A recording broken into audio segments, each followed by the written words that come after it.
I am shocked, disgusted, horrified. This is problematic. This is bad, upsetting. You should be outraged. I think you guys get the point. Hello, my name is Tania and welcome to my channel. If you're new around here, which you probably are because I only have 94 subscribers. Now, I'm sorry to have clickbaited you, but now that you're here, why not stick around for a minute or two? The content I'll be discussing today, I am sure you guys have watched plenty of videos over, but I wanted to cast my little fishing hook into the water. What am I trying to say? Anyways, I had to reel you in. The content I'll be discussing today comes from various sources around the internet, and I'll do my best to link everything, but please know that what I'll be discussing today and making commentary over is in fact covered by Title 17 of the US Code, specifically the Fair Use Doctrine. Anywho, enough of the boring mumbo jumbo. Let's get into why you're here. Now, I'm not going to call every negative response to this Sephora kids trend happening fake outrage. However, I am going to say that I think I've seen a lot of theatrics and a lot of over-dramatic responses on the internet. And let's be honest, you've probably seen them too. Some of you guys do seem genuinely big mad. And hey, if you are going to leave me a rage comment, well, please be polite. My name is Tania. It's spelled T-A. Capital N-I-A. Make sure you write that down. Nope. Capital N. Yeah. I welcome it and thank you for boosting the algorithm. I'm trying to get more of you guys on my side of the internet, okay? I also encourage you to watch this video in its entirety, start to finish. But if you hear nothing else before you comment, please walk away knowing this. Many of us used to do the same thing when we were tweens. I mean, maybe not 10 years old, but certainly when we were middle school age. Just with less cameras and far less avenues to capture, record, and share it. I do agree there is an element of parents actually parenting and teaching their kids to be respectful in public spaces. But a company isn't going to ban an age group that is rolling in the dough, and that is just how the capitalist cookie crumbles. Nothing is stopping you from being polite and offering correction to these children and tweens when you see them acting up in stores, though I do encourage you to consider that they represent the exception and not the rule. Now, I'm sure many of you are asking, what stake do I have in it and why do I care? Well, none really. I'm not a parent, don't have kids, don't plan on having any anytime soon. That's for sure. I really don't even shop at Sephora. I do have a Sephora account, and I think the last time I was there is when I got my free birthday gift, and that was about a year ago. And I don't really plan on shopping at Sephora in the future. If you really want to know why I'm here, it's because I'm nosy. I want to see why everybody's mad. I want to see why everybody's so outraged about these Sephora kids running rampant. And your girl's got to make content. I'm trying to come up on the internet. So sit back and let's go on this journey together. All right, let's continue. I am new-ish to TikTok. I've been on it for about a month, maybe a little bit over a month. But I am not new to the internet, okay? I know that things can happen rapidly and almost seemingly overnight, something can become a sensation. Everybody gets to talking and sharing and posting and it's going viral, and somehow in all of that, I stumbled upon the side of TikTok that was talking about 10-year-old kids running rampant in Sephora. And like a white girl in a horror movie, of course, I had to investigate. Started with this video, and then this video, and then this one, and this one, and this one, and this one. I mean, you get it. You guys have seen them. I don't think I have to explain any further. I fell down a rabbit hole, and I have some opinions to share. So let's just start at the base. Sephora Kids refers to the observed proliferation of children, and the internet specifically called out 10-year-olds for whatever reason, but kids, tweens, etc. Let's go with kids ages 8 to 13 who go to the beauty supply store giant known as Sephora, unsupervised, and then run amok. It's unclear where they get the money. Some people say it's just gift cards from birthdays and Christmas. Many think it's allowance money, and in some cases just outright mommy and daddy's money. Either way, they're taking this money and buying popular and very often expensive name brand cosmetics and skincare. The people in these clips specifically called out these kids' love for brands such as Drunk Elephant and Laneige. I don't think I'm pronouncing that correctly. If I'm not, you can correct me. I've heard of both brands through scrolling on YouTube and Instagram and the likes, but I really haven't been in a Sephora store again in about a year, so this was all new to me. Here is where the outrage comes. Older teens and adult shoppers don't want these vile children invading their sanctuary space with their loud, obnoxious noises and giggling and making skincare slime. Not really sure what that is, but either way, they have had it up to here. Now, many commenters are saying that the people who are outraged are simply hating on the kids for being able to afford what they can't. And there might be an element of that. Many of them are just like, hey, I'm not hating, but I don't understand why they got here in the first place. Like, why are they in Sephora? Literally go somewhere else. Like, I don't know, Claire's? And then on the other side of it, you have retail workers who are frustrated because now they have to go pick up after these 10-year-olds making mess in all of their aisles, reset stock displays, and deal with the demands of these entitled children. The people want an answer. They want these kids' heads on a platter to the gallows. All right, I'm kidding. I do want to emphasize that I have not in fact seen anybody calling for violence against children. I mean, dear Lord, I hope not. That would be a bit dramatic. Nevertheless, the way some of these people are speaking about children and calling them out of their name is a bit much for me to digest. Bitch, you're 14. We're not on the same level. And the way they talk about these kids would actually make you think they want to choose violence. Overall, people are looking for someone to blame, and I mean, that's what happens with these trends that go viral. But either way, people are genuinely seeming distressed about this influx of young shoppers into Sephora. They want Sephora to ban children, and not only ban children, but really only accept customers of a certain age and above. It's like they want malls to abolish children from the premises, it seems, never to be seen or heard from again. And it begs the question, well then, how did we get here? When did all of this start? Who made this mess? Me? Yep. You. And I'm not assigning blame to anyone. However, I would like to talk about the aggregate behaviors that have led to this outcome. I'm sure you feel attacked, but sit down, relax. Let me explain. So I read one article by the Daily Dot that was a Sephora employee sharing her experience dealing with a young shopper in her Sephora store where she works.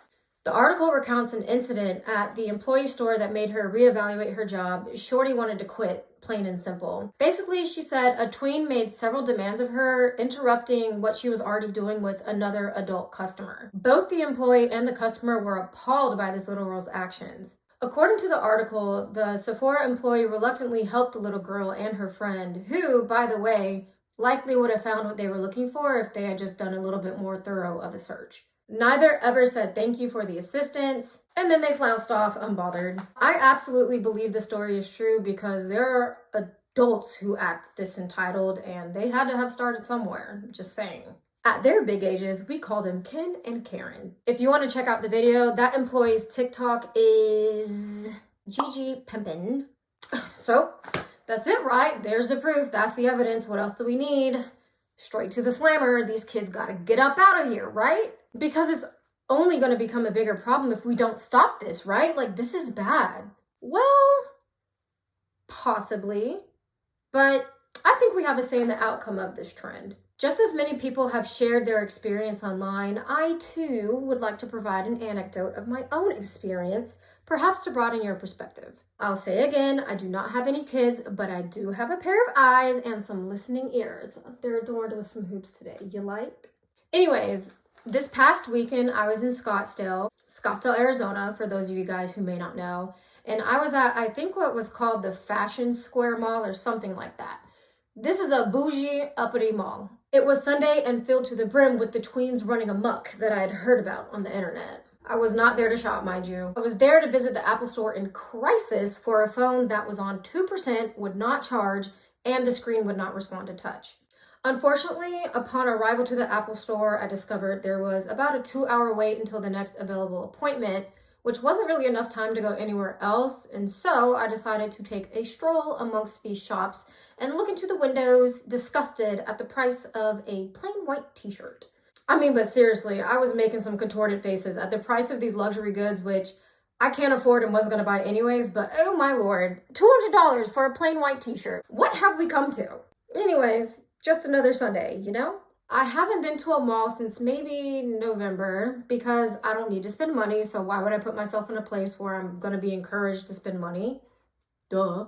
In November, that mall was in Texas, and certainly less looks, but I discovered a similar breakdown in behaviors of the people who were at both the mall in Scottsdale and the one in Texas. Many people were like me, just roaming, window shopping, and horrified by the price of regular clothes. Some people shopped as a family, usually with younger kids. There were several couples from tween to teen, young adult, and older aged couples. And then there were plenty of groups of teens and tweens roaming around the mall in groups, filming their videos, laughing at one another, grabbing up the food, and doing what kids do, I guess. There was not a Sephora at the mall I went to in Texas, but there was a Sephora in the mall that I went to in Scottsdale. So I hatched a plan. I seized the opportunity to observe, and you will never guess what I found. Ha! The internet was right, because what I did see was a bunch of young girls. They were giggling and using the samples, spraying perfumes, taking selfies. Literally everything the internet told me I'd see. Like, oh my gosh, it was true. But then I kept looking. And it turns out what I also saw were these young groups of girls using the products and putting them back when they were finished. They put them back where they found them and would walk up to the counter, make their purchase, and squeal with each other like, oh my gosh, I'm so glad I get to try this. Just doing things that young girls do when they go to the mall. Some of them were a bit more nervous than others to make purchases, but overall there was just a general air of excitement that they were doing something. They felt included. That doesn't sound too bad now, does it? And in fact, it probably sounds familiar because that's what many of us did when we were children. So, I came across another article, this time on Upworthy, and it spoke to the Sephora Kids phenomenon, but from a mom's perspective. They pointed out that when we were kids, we would do the same things. We were going into stores to try on foundations that were never going to be our shade, swiping some clumpy mascara onto our lashes, and puckering up to put on the brightest red lipstick we could find. I'm too young for Delia's, and that might show because I may not even be pronouncing it correctly, but I definitely remember the time of Limited 2 and Justice. Just like the article points out, these stores were branded for girls ages 9 to 14, with models who were actually in that age range on posters all around the store, showing off the cutesy light makeup, hair accessories, and simple skin products. I remember having catalogs that we would look at, and I would circle and point to things like, oh my gosh, mom, I want it. I am one of several kids, all girls, and so I knew it was unlikely that we were going to get those things. So I also have a distinct memory of going into my mom's bathroom to pilfer products off of her beauty counter so I could try her powder or swipe her lipstick, or for whatever reason, I was spraying her J'adore perfume at 9 years old. I have distinct memories of going into my sister's rooms to swipe their earrings. Hoops were a very big thing back in that day. As you can see, I've been influenced. Just wanting to feel grown up and beautiful like my older sisters and like my mom. The moms pointed out that the only near competitor for those type of stores in present day is Claire's, and even then, Claire's is primarily a jewelry and accessory store, not a makeup store. And even then, adults still go to Claire's to buy cheap jewelry and accessories when they need it. So it's not necessarily just for tweens. And so where there was once a blossoming market for tweens, now it's basically extinct. You can no longer draw the distinction between an adult-only beauty store and a tween-only beauty store. The moms argue that while parenting styles and a lack of supervision absolutely contribute to these tweens overtaking stores like Sephora, we can't overlook the fact that they don't really have an alternative. And it's true, because besides these beauty stores, I'm thinking like there's drugstores and then your bigger stores like Walmart and Target and their beauty aisles. There really isn't anything else that's marketed just for tweens. And more than that, there is no standalone brand that's marketed just toward tweens. And that is all to say that what's happening now is not new, but the landscape has absolutely changed.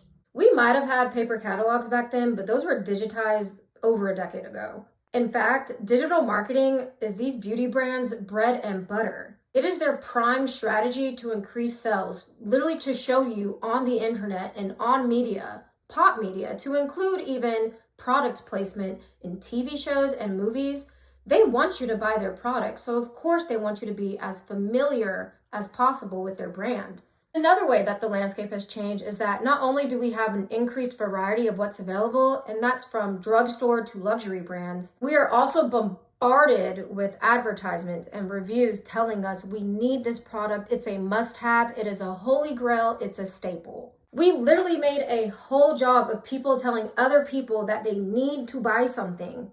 That's an influencer. In the treat yourself culture that we reside in today, we are literally told that in order to care for ourselves, we need to buy something. No less that if we actually care about ourselves, we need to buy something. If we truly care about ourselves, we need luxury makeup and skincare to pamper ourselves and treat ourselves. These kids of the current age have access to a virtual Pandora's box. They see the same reels, videos, TikToks, YouTube reviews, etc. that you and I do. And they want to imitate what they see and what they're exposed to, just like we all wanted to hop about the bed and turn our swag on in 2008. Man, I really hope the swag era does not come back. Anyways, what they do see is you guys on the internet, and they see you hyping up brands like Drunk Elephant and MAC Cosmetics and Sol de Janeiro, and they want to be included and accepted because that is what you guys have made popular. Eventually, these young girls are going to cross over into adolescence and then adulthood, and that jump doesn't just happen overnight. There's an element of socializing that occurs, and a lot of that is digital these days. Unfortunately for us, or really just for you, because I don't shop at Sephora, the only places they can go to participate in these viral trends that are happening online is Sephora, because Sephora also has some of these exclusive brand deals. And so yes, you get Sephora kids. Now, it's going to be a completely separate video for me regarding my thoughts on the necessity of makeup and skincare for kids at all. Long story short is I don't think any of it's necessary. But for now, let's close out my thoughts on Sephora kids and what can be done to address this outrage. To this point, I've offered you a few experiences and perspectives, including my own, and I'm sure if you even clicked on the video, that means you've seen something about it somewhere on the internet, or you liked my face. My purpose in juxtaposing all these various sources is to offer a middle ground that I think is probably more common than the extreme entitled bratty behavior that we keep hearing about on the internet. I'm in no way invalidating the experiences of people and what they have shared online. Like I said, I have no doubts that their experiences are true because we have Kens and we have Karens. I'm sure many of them have encountered in general unpleasant, unsavory, and downright rude customers, and I know it's even more frustrating when it's a child. And though I don't work in retail, I do work a customer service job, and believe me, girl, don't I know. That said, for the job I work, I probably in a month's time frame deal with, let's say 200 customers. And of those 200, it's rarely even over 10 of them that stand out in my mind as being downright awful. And it's a pretty rudimentary comparison given I really don't have to work with people face to face. And again, I'm not a retail worker, so I know it's vastly different. But the principle is that you can't generalize the masses based on a handful of experiences. No less the handful of experiences that was curated for your viewing pleasure based off of what you have demonstrated will keep you engaged. There are enough videos going around on the internet showing the awful encounters people have when they go to fast food restaurants or sporting events or, I don't know, to any other TJ Maxx or something. When I see these videos, I like to think of them as the exception and not the rule for what I might encounter in day-to-day life. We tend to think what we're exposed to is the rule, and that's because, again, it's been curated for us to consume. But I offer to you to just go out one day and go do your normal routine, go to whatever stores you go to, and consider if you actually have a horrible experience. How many awful people do you encounter? What's the outcome? There is a creator on YouTube named Kiki Chanel. Kiki Chanel made a video on this topic, maybe within the past 5 days of when you'll see this. That video was kind of pushing people toward the you should be mad about this camp. I do think she had several valid points, and her video talked in part about Sephora kids and then spoke more toward the necessity of kids using these products that they don't need. I'm really only speaking to the part of her video where she's talking about the kids being in the store themselves and how they act and conduct themselves. And in that sense, while I think she had valid points, I do also think that some of her points fell short of the true issue. Kiki Chanel talked about how she was a Sephora employee 10 years ago. And she shared brief commentary about how a decade ago, when she was an employee, that kids used to come into the store that she worked at and would destroy everything. And I'm thinking to myself, and not just for her, but for other videos I've watched on this, like, it's literally right there. Don't you see it? You have to acknowledge this simple true fact. Behaviors have not changed, but the landscape has. A decade ago, phones were still only just becoming more and more common. But now it is far more common to not only have a phone, but to pull it out on a whim to film what's happening around you, share your experiences, and post it to a never-ending stream of content to consume. So really what's happening is that we see more of people's lives far more often than we've ever been accustomed to. This does make it very easy to judge what we see happening in other people's lives, but I do encourage you to compare what you see online to your actual in-person, person-to-person experiences. And I guess my point in mentioning that portion of her video is that it's like we're so close to acknowledging that this isn't anything brand new. And we all like to think we were the most perfect, angelic, well-behaved children to ever roam this earth. And I also like to think that most of us were, but I know the kids I went to middle school with, and some of them were horrible in the classroom. So I could only imagine what they were like in recreational areas. But again, in your entire classroom of children, you remember that one person, okay? You remember Kyle. So in that sense, I would agree that maybe you were not a gremlin and you would never act this way because you were raised better or whatever reason you have that you would not act this way. But we have to acknowledge that our generation had some gremlins who acted horribly, and they grew up and they had children and they repeated the cycle. I don't know. But I do hope that you take comfort in is that Gen Alpha follows a normal distribution of non-gremlinliness. I certainly was not a gremlin, at least not always. I know for sure I have my moments, but I equally know that I had discipline at home and I applied that in public.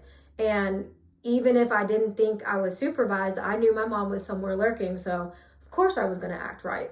And just like I observed at Sephora in Scottsdale, these kids were unsupervised, but they were still acting completely normally, respectfully, and behaving very well. I think what's also different from my childhood is that even if my mom wasn't lurking, I always knew there was a bystander that was ready to just snatch me up, or any adolescent up who was acting up. When I was a kid, we knew that employees had the right to kick us out, refuse us service, and ban us from their stores if they found that what we were doing was somehow not in accordance with their policies. There were bystanders and they would say something if they saw something. And some of them were obviously going to be nicer than others, but the fact is they said something. I'm almost positive that whether these Sephoras are in standalone stores or within a mall, that there tends to be policies in shopping centers that kids should not be unsupervised. But of course, it's not really enforced because at the end of the day, these kids are spending money and it's keeping that corporate wheel rolling. What sticks out to me about it is people will say that, I don't get paid enough, or, well, I'm still getting paid whether I say something or don't. And usually what happens is they don't say something. I understand that some people don't even feel comfortable talking to other adults, so it might seem just daunting to make a correction on a child that you don't know, and maybe this is only a 10-minute part of your day. You were just going into the store to visit, so why should I say something? Why should I parent somebody else's kid? I don't really think it's parenting to intervene. And I say that in the sense that you speaking up to say, hey, make sure you wipe that down when you're done, isn't really parenting. I would say that to an adult. So, I don't know. That is just me, and you obviously are not obligated to do that.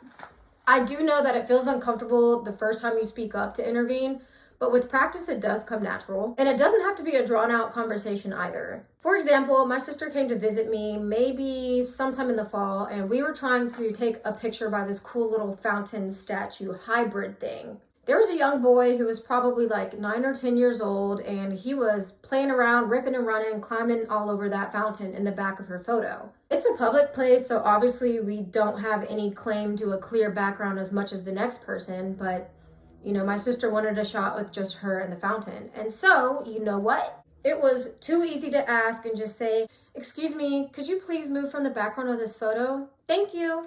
And then the kid moved without a problem, and we finished, and he went back to playing, and that was it. That might be a perfect scenario, but I do like to think the kid appreciated being talked to in a normal manner instead of being judged outright and somebody screaming at him like, "Where are your parents? What are you doing in here? You don't belong here, leave." I think something else we also need to discuss on this topic is that it's super ironic to expect empathy from children who, at least online, do not see empathetic behavior modeled. And if they do, it's modeled far and few between, in my opinion, or at least from what I have seen.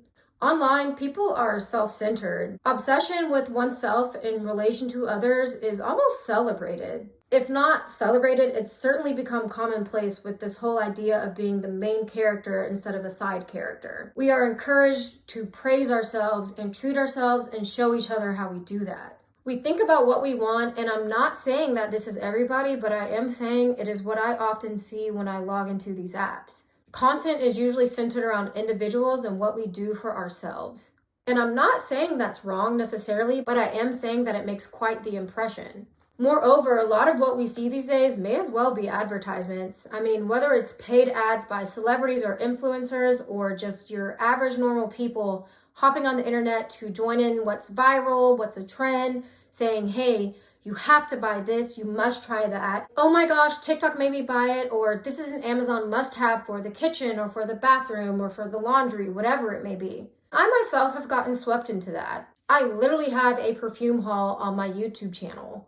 But if I can evaluate myself at my big age and say, "Oh my Lord, I have been swept into this hype of consumerism," can you imagine what that is like for people who are much younger online? Let me say up front that I really don't think children should be online without supervision, if at all. But the fact is, we know they are. Sure, it's not your responsibility to parent these children, but we can't ignore that they consume the same media that we do. They absorb the information regardless, and in my opinion, it's another form of nurture, especially when we consider behavioral patterns of children.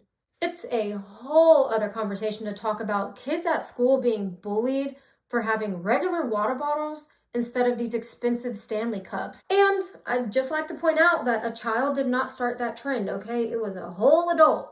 Overall, I guess I don't really have a solution. My best hope is that parents instill discipline and respect at home. But even then, I mean, serial killers come from the most loving two-parent household, so... To clarify, I am in no way equating Sephora kids to serial killers. That would be a ridiculously slippery slope.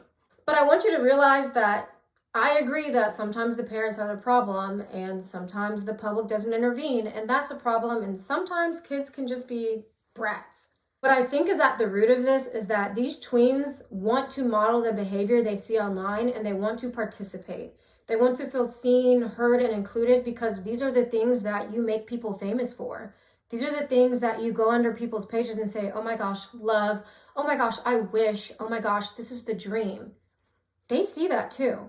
As long as we don't provide alternatives, as long as we continue to hype up these products, and as long as these tweens consume what we are hyping up on social media, we need to accept their presence in what we might feel is adult-only spaces. If we can't give these kids their own space with age-appropriate products, then let's at least model better behavior for them. Let's at least give these children an example of what it is to function in public in a polite and respectful way. Even if sometimes that means they get a dose of realness with a slice of humble pie on the side, let's remember that we didn't have everybody filming us or sharing our lives online because it just wasn't a thing at that time. If nothing else, I guess I'd like to approach this with firmness, fairness, and kindness. Let's not forget our own experiences when we were coming of age when determining our reactions. With everything I've said, I know I'm leaving out nuances, but again, I'm addressing the middle ground, not the extremes. I'd love to offer you the chance to share your opinion and your nuances. I want to hear from you and your perspective on this whole Sephora kid thing. Is it as bad as people are making it out to be?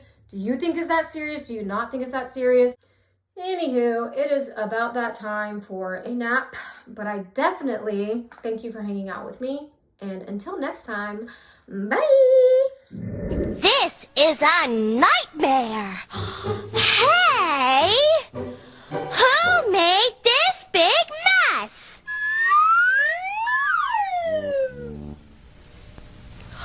Molly did? Oh. Wow. It's pretty big of you to own up to your own mess, Molly. But you know what? I helped make it, so it's our mess. So, get ready for the 10-second tidy. Ready, set, go!